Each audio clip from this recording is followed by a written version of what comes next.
Ang hindi natin alam sa ating pamumuhay araw-araw, kahit may umuusig sa atin, kahit may bumabanat sa atin na tayo i-destroy ang ating faith, ay nagpapatuloy tayo magpatuloy sa Diyos.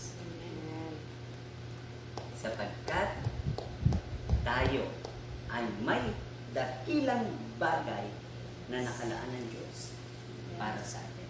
Sapagkat ang ganda ng kanyang plano sa mga taong may nagnanatili tapat hanggang wakas. Kaya sabi ng Panginoon, sige, ihayag nyo ang salita ng Diyos at ang sino man sumampalataya ay bautismuhan sa pangalan ng Ama at ng Anak at Espiritu Santo at kasama niyo ako hanggang sa wakas ng mundo.